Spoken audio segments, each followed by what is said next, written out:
Le Seigneur voudrait que ce matin, nous parlions de la paix avec Dieu. La paix avec Dieu.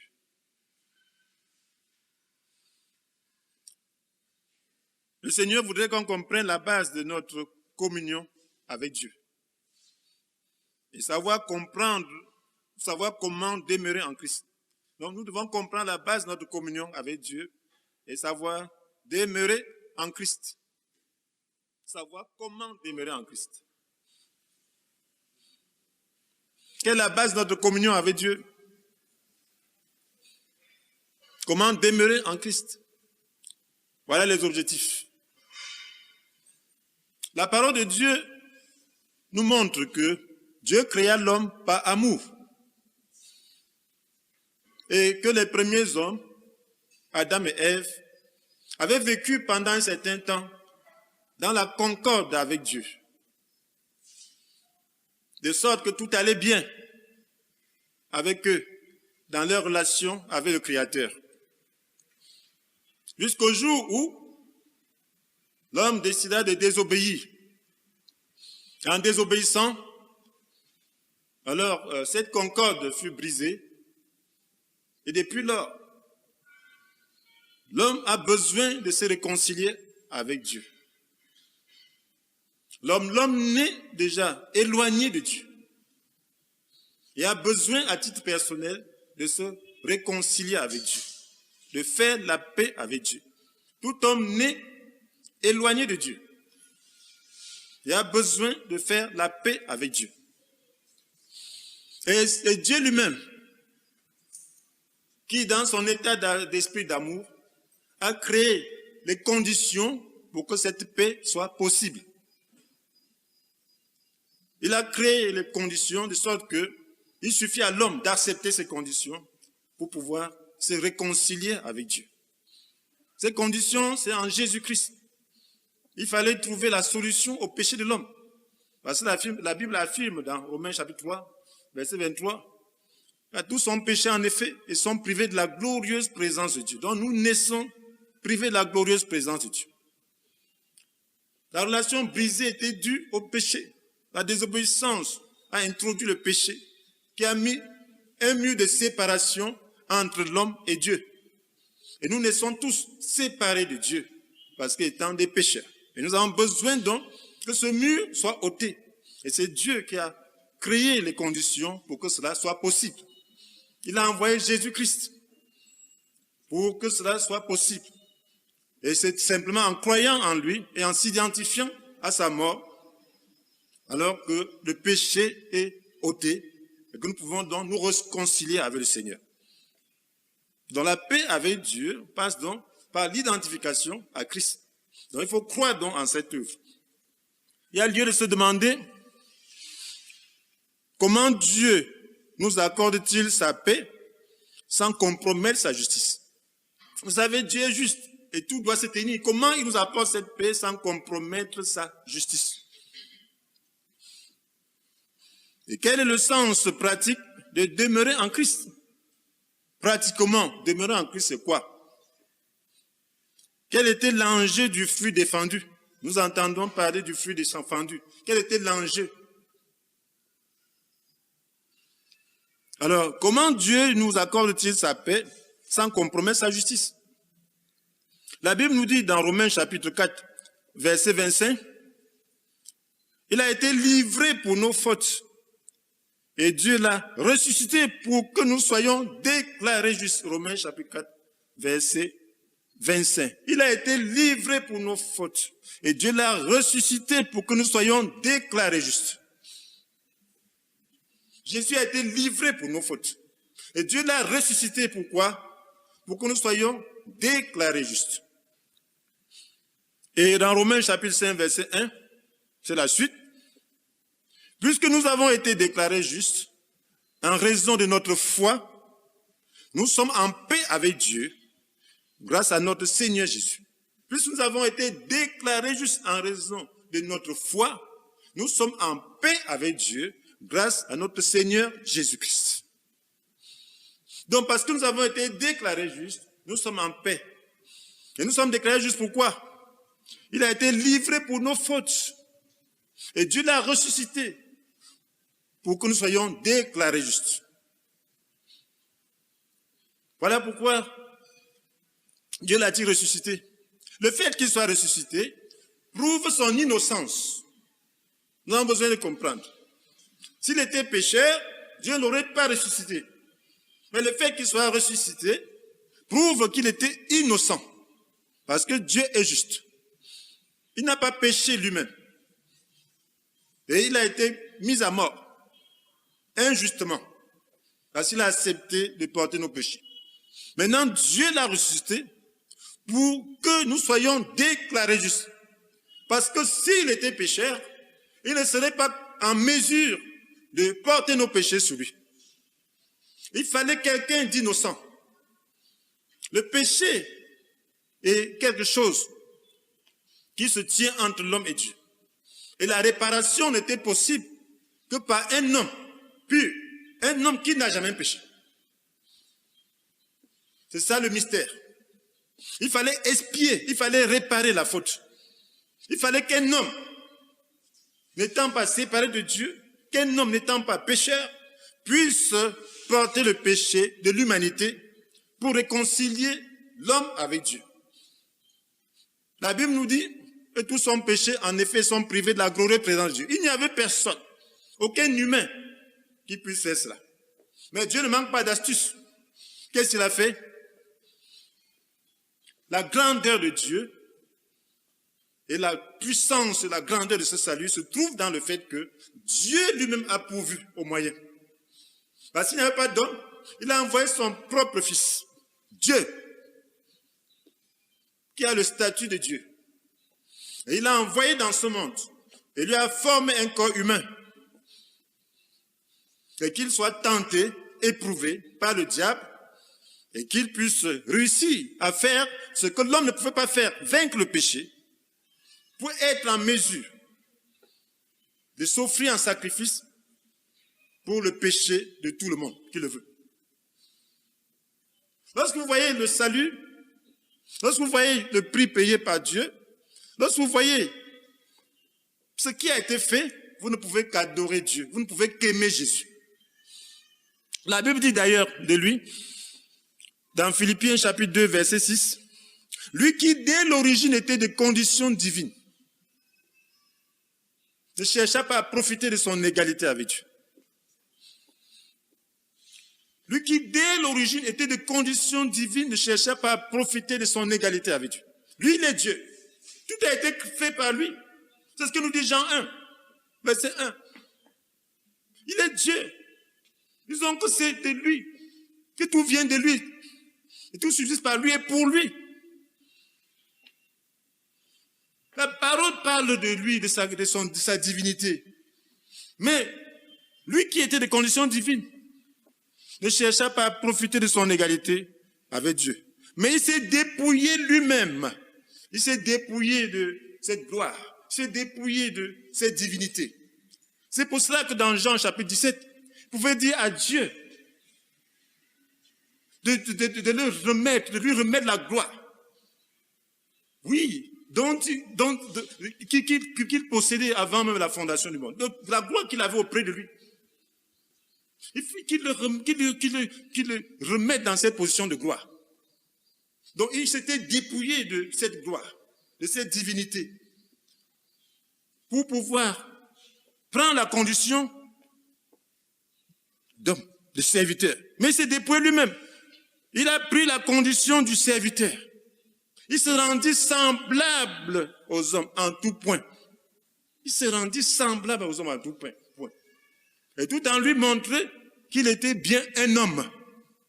Tout en lui. De sorte que les gens pouvaient le crucifier. S'il était comme un extraterrestre, on ne l'aurait pas crucifié. On ne pouvait pas le prendre pour un humain. On ne pouvait pas manquer de croire en lui. Mais parce qu'il était un humain, on ne voyait pas la différence. Lorsqu'il a commencé à prêcher, on dit, ce n'est pas le fils du charpentier. D'où lui vient le pouvoir de manifester tant de miracles. Donc il était un simple homme, c'est un enfant, comme toi et moi. Donc, ce qui fait qu'il s'est rendu, Dieu ne triche pas. Il fallait satisfaire la justice de Dieu. Il s'abaissa lui-même en devenant obéissant jusqu'à subir la mort. Oui, la mort sur la croix. Oui, il s'abaissa lui-même. Même étant dans ces conditions, tu peux être un homme et rempli d'orgueil, rempli de moi. Mais il s'est abaissé jusqu'à devenir obéissant. Au point de souffrir, au point de mourir, jusqu'à subir la mort. Oui, la mort. Quel genre de mort? La mort sur la croix. Voilà le prix, mes frères et sœurs. Il nous accorde la paix. Dieu nous accorde la paix tout en maintenant sa justice, en envoyant son propre Fils mourir à notre place, porter nos péchés. Donc il n'a pas péché, il a été tenté comme nous, mais il n'a pas péché, et pour ces raisons, donc, il était qualifié pour porter le péché de l'humanité. Parce que s'il avait péché, il aurait été disqualifié pour cette œuvre. Il fallait quelqu'un qui n'a jamais péché. Vous voyez qu'un seul péché a placé Adam dans cette condition. Si Jésus péchait, ne serait-ce qu'une seule fois, un tout petit peu, il serait disqualifié. Voilà pourquoi Dieu a satisfait sa justice et en créant les conditions pour que nous puissions être en paix avec lui.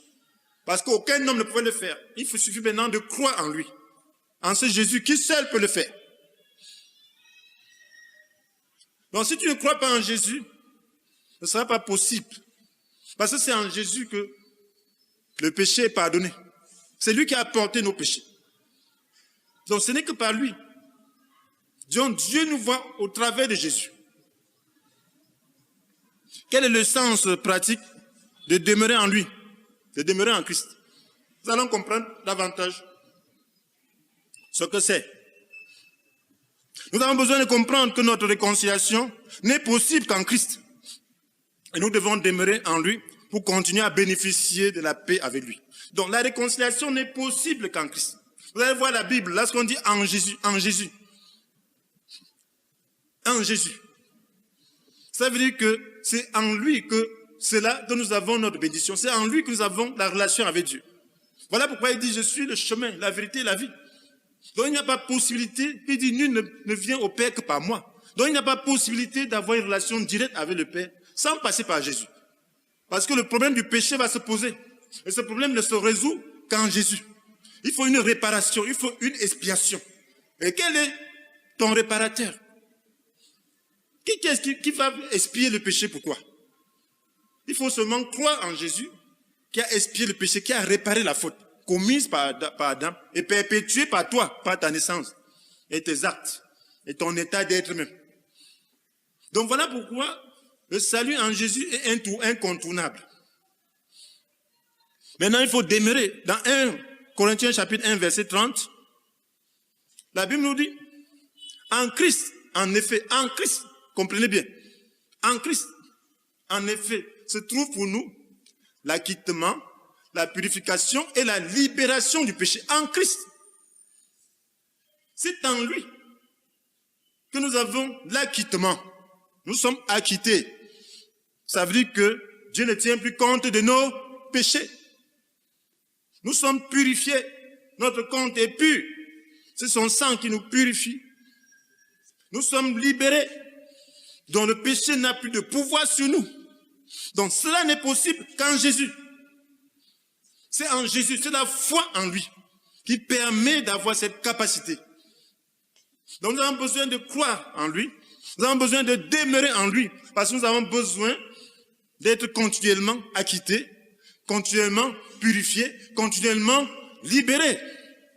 Parce que le péché cherche toujours à élire domicile en nous. Nous sommes toujours tentés. Nous avons besoin toujours de purification. Nous avons besoin toujours d'être acquittés. Nous avons besoin toujours d'être libérés. Voilà pourquoi la Bible nous dit, si quelqu'un prétend n'être coupable d'aucun péché, il vit dans l'illusion. La vérité n'habite pas en lui. Parce qu'on a toujours besoin de Jésus pour être acquitté, pour être purifié, pour être libéré. Voilà pourquoi on doit demeurer en lui. Il faut demeurer en lui. Demeurer en lui veut dire quoi pratiquement, mes frères et sœurs? C'est très important de comprendre cela.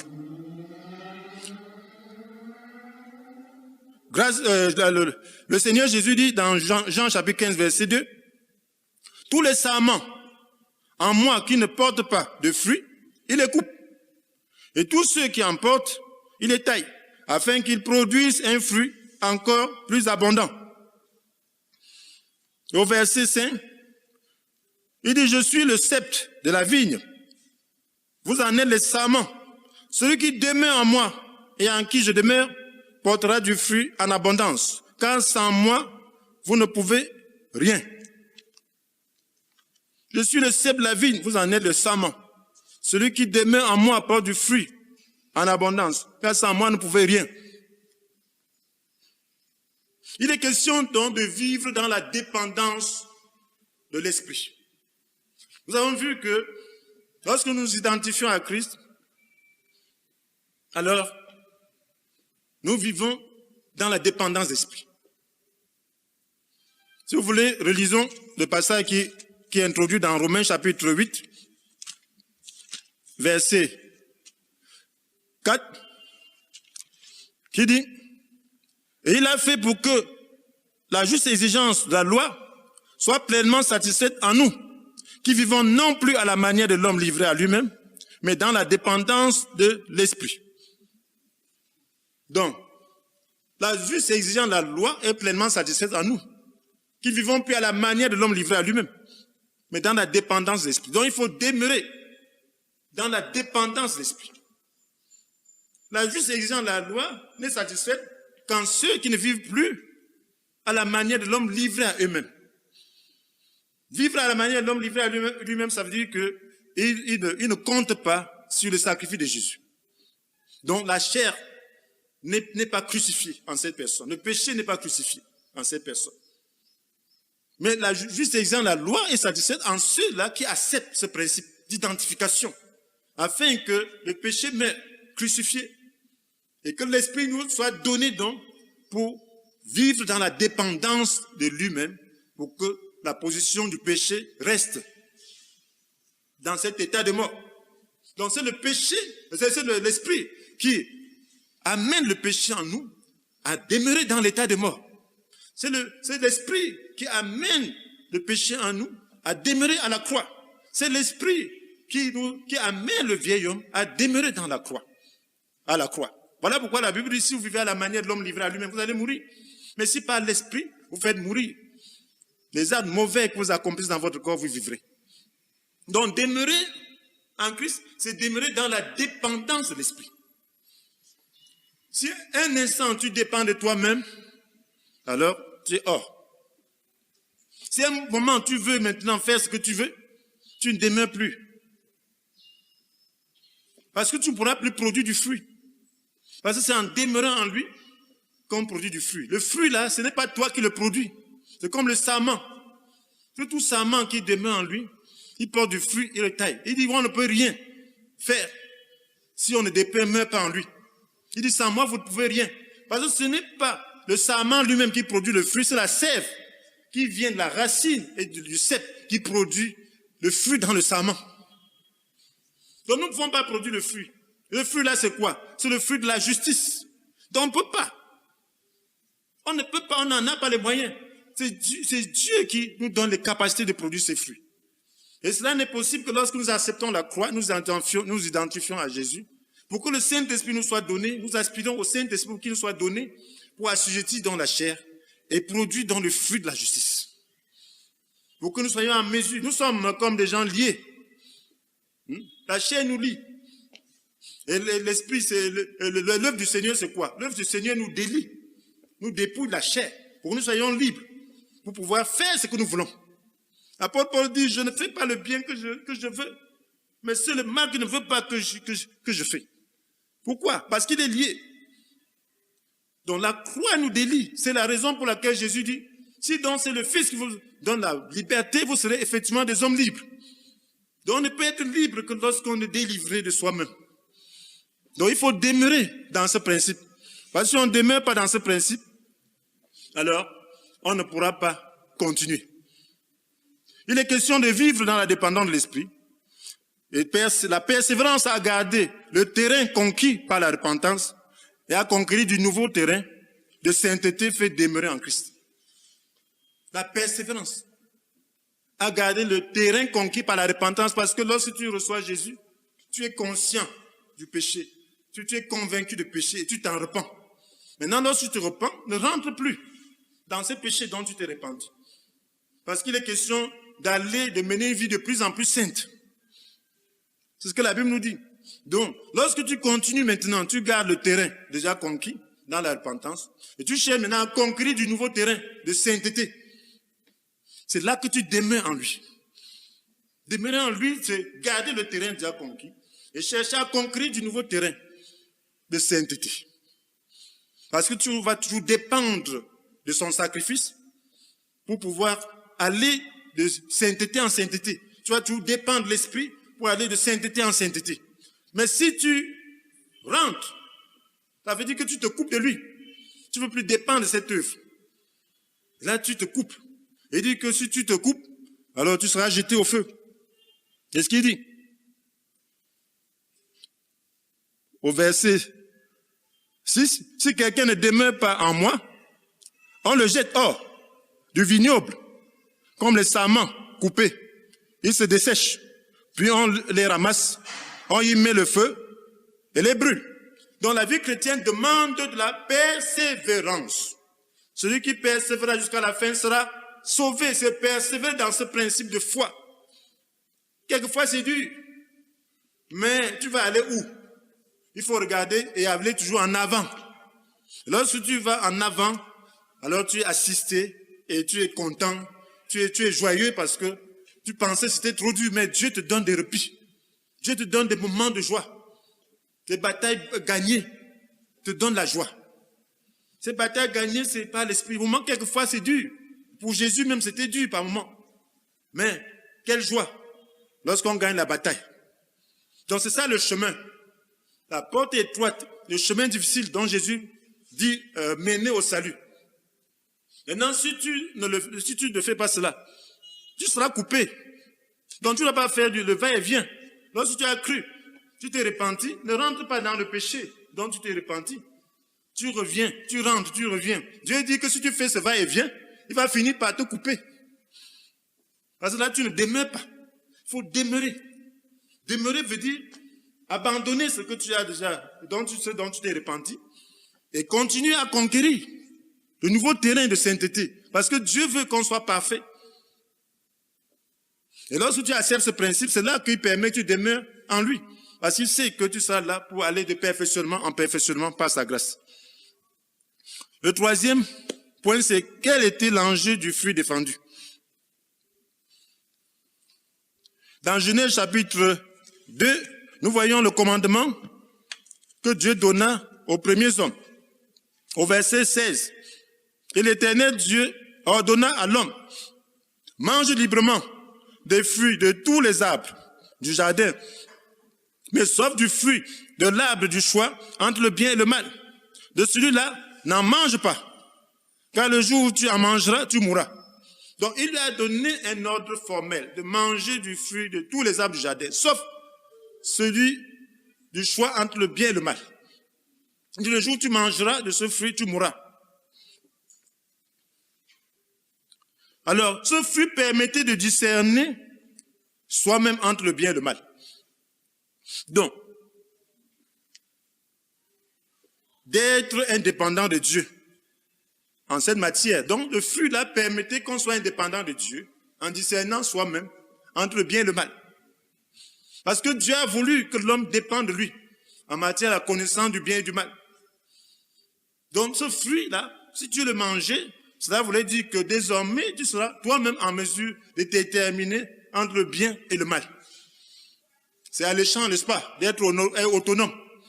Mais c'est un piège. Le diable a suggéré à l'homme qu'il pouvait être lui-même. son Dieu. Parce qu'en réalité, ce qui veut dire qu'on est son propre Dieu et son propre juge et législateur. Il n'y a que Dieu qui est juge et législateur. Si toi-même tu peux discerner entre le bien et le mal et t'arrêter là, ça veut dire que toi tu es juge et législateur. Il n'y a que Dieu qui a cette position-là. Ça veut dire que le bien est en toi-même.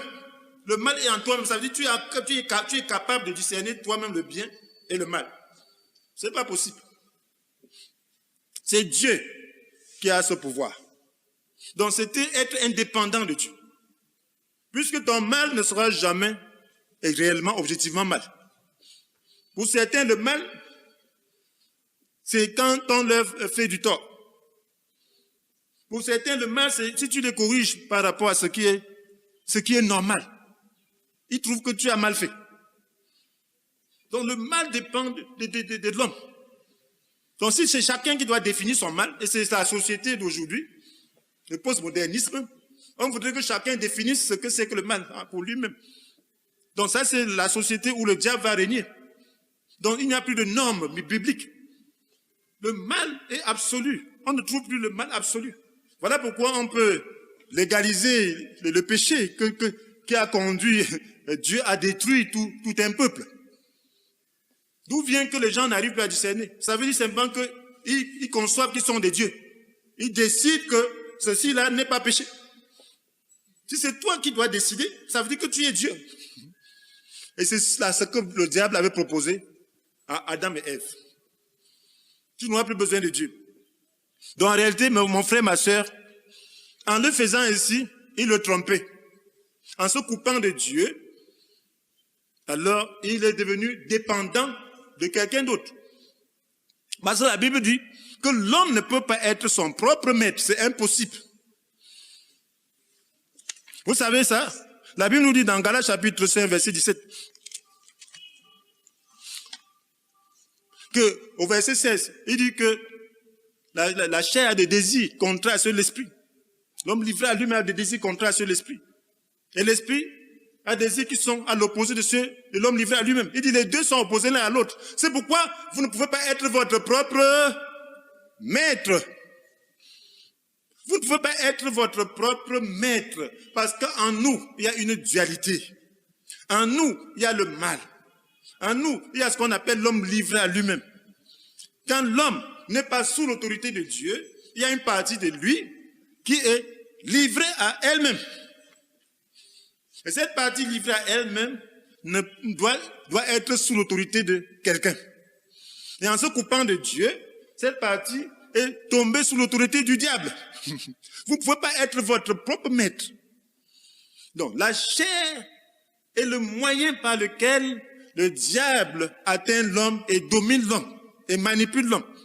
La chair est le moyen par lequel le diable utilise l'homme à son insu. La chair est le moyen par lequel l'homme se soumet de manière inconsciente au diable. Donc, on ne peut pas se couper de Dieu sans se soumettre au diable. Il n'y a que deux maîtres spirituels. Il y a Dieu et le diable. Voilà pourquoi on l'appelle l'ennemi. Voilà pourquoi on l'appelle l'adversaire. Il est l'adversaire de Dieu, il est l'ennemi de Dieu. Une fois coupé de Dieu, tu es abandonné à toi-même et c'est lui qui te récupère. Vous pouvez lire encore dans Ephésiens 2, verset 1 à 2. Autrefois, vous étiez morts à cause de vos fautes et de vos péchés. Par ces actes, vous conformez votre manière de vivre à celle de ce monde. Et vous suiviez le chef de puissance spirituelle mauvaise. Cet esprit qui agit maintenant dans les hommes rebelles à Dieu. Donc lorsque tu es coupé de Dieu, tu es spirituellement mort. Et on dit que ce n'est pas neutre. Oui. Tu suis le chef de puissance spirituelle mauvaise. C'est un aveuglement. Voilà pourquoi on parle des ténèbres. Donc lui, il apporte les ténèbres pour que ton jugement te soit favorable. Tu vas voir quelqu'un qui pense qu'il a raison. Et alors qu'il est dans les ténèbres, il est aveuglé par son moi. Il est aveuglé par ses désirs, par ses passions. Il pense réellement qu'il a raison. Il est en train de juger son frère jusqu'à vouloir me le tuer. Parce qu'il est dans les ténèbres. Parce que l'homme agit, cet homme, livré à lui-même, est sous l'autorité du diable. Voilà, la sécurité ne se trouve que dans la dépendance de l'esprit. dans la dépendance vis-à-vis de Dieu. C'est là que la sécurité se trouve. Donc l'enjeu, c'était quoi? L'enjeu, c'était de déterminer l'autorité dont l'homme doit dépendre.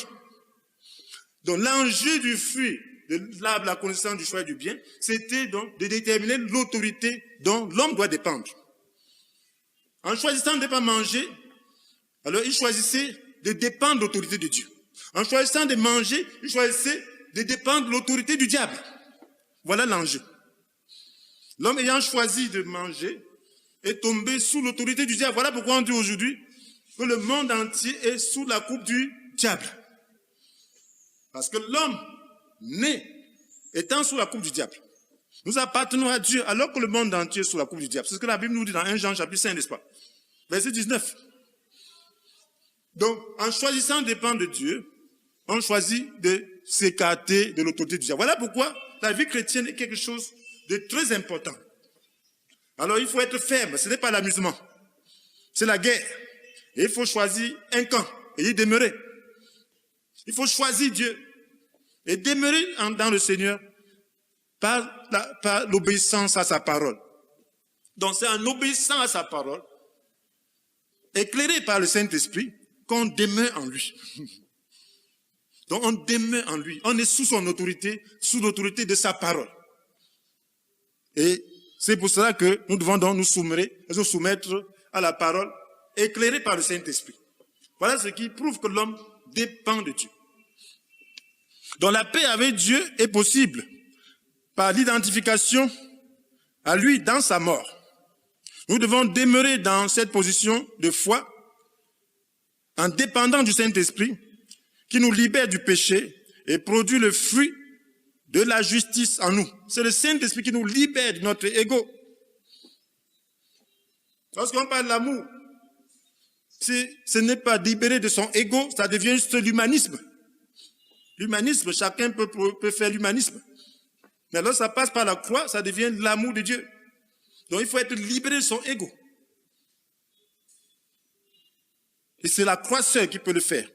Donc il faut faire la paix avec Dieu par le moyen que Dieu a donné, par Jésus-Christ. Et toi qui n'as pas encore fait la paix avec ton Créateur, veux-tu t'identifier à Christ par la foi, en acceptant de changer par sa grâce? Alors prie avec moi. Tu vas dire, Seigneur Jésus, merci pour le prix que tu as payé pour que je sois déclaré juste et réconcilié avec Dieu. Je regrette mes péchés et je m'en repens. Pardonne-moi et fais de moi un enfant de Dieu. J'accepte de dépendre de ton Esprit Saint